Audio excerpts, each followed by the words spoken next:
Idol mga FM. Super, At hindi namin sinasadya na yellow kami. Oo, we are in yellow bell. Actually, we are in mustard. Yeah. Oo. Sabi nila, oy, dilawan. Hindi Sabi naman namin, oy. Mustard to mustard. Oo, parang hindi naman siya yellow na yellow. Hindi naman siya ponka. Hindi Oo. naman siya yellow. Supay Dati nga may tikuan na bayang nga digiti badbado nga na pumpum. Maraming salamat nga pala sa sponsor ko. Ay, buti pa siya may pa-sponsor. Yan Mindset. Ay, kahit din ikaw yung check mo mustard. Yan, diba? Oo. Mamaya may bigla-bigla na lang lumalabas na mustard yan. Monster gaya ng charats. So mga idol, ito ang tanong natin ngayong araw.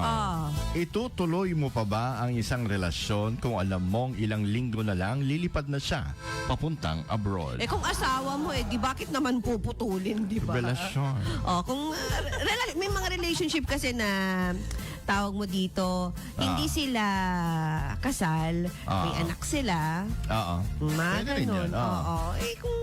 Pero mahirap, no? Kasi kakasimula pa lang din, kunwari, ito yung sitwasyon. Ito yung parang context. newly. Ito yung context. Okay. Kasi simula pa lang ninyong maging masaya. Okay. Tapos biglang may balitang kailangan niyang umalis para magtrabaho or mag-aral sa ibang bansa. Ipagpapatuloy mo ba? O mas mabuti nang tapusin bago pa mas lalong lumalim ang nararamdaman?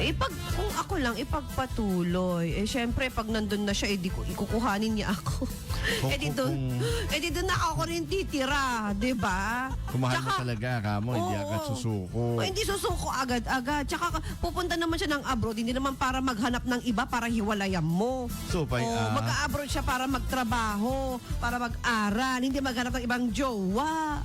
May punto ka yan, ano? Pero aminin natin, hindi rin biro ang long distance relationship. Mahirap, Magbagada nga pinagpalit sa malapit. Ayun lang. Pero compare noon, pag long distance relationship, through snail mail. Dati airmail, ano awag mo dito? Airmail, dati pagpatulod kat surat. Ngayon, Koreo. Ayan. Ngayon, may messenger na. May mga video call na. Pero imagine mo kasi. Mas madali na ngayon yung ways ng communicating sa ating mga loved ones abroad or nasa malayo. Imaginin mo, magkaiba ang time zone. Bihira ang pagkikita. At darating ang mga araw na ang yakap ay mapapalitan na lang ng video call.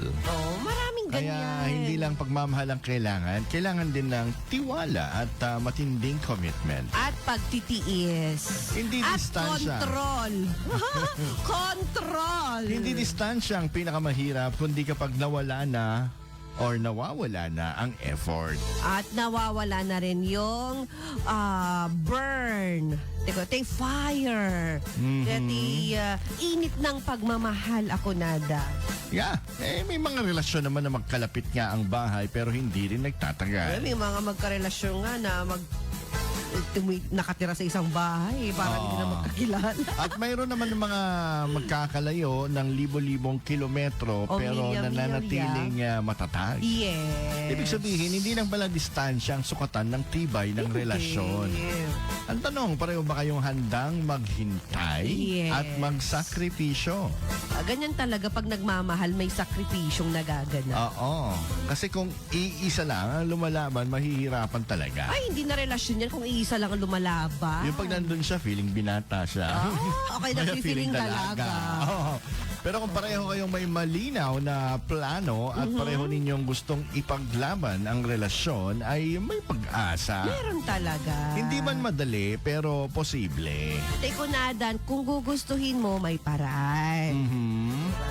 Minsan naman, ito naman yung isang sitwasyon na ang tamang tao ay dumarating sa maling timing. Parang, we have the right love at the wrong Pero, pwede pa rin piliin ang isa't isa.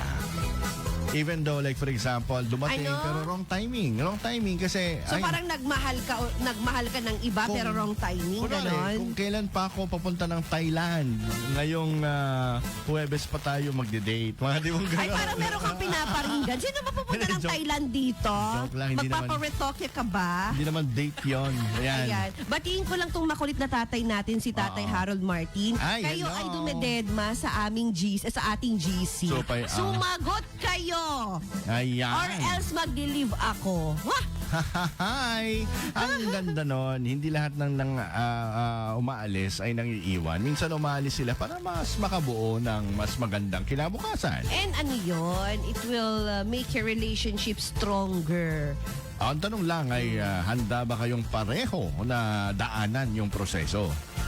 Mga idol, kayo naman, kung kayo ang nasa sitwasyon, itutuloy nyo ba ang relasyon kahit ilang linggo na lang ay lilipad na siya or papuntang abroad? Oo, nasa sa inyo yan kung ano yung gusto nyo, sa left ba or sa right. Or mas mabuti nang magpaalam habang hindi pa masyadong masakit. Oo. Ada kanya yung dayta. Eso This is pa yung yan. dayta. We are just giving you options. Yes. And that's our topic for today. Ako, ang inyong Kuya Jay. At eto po, si Tony G.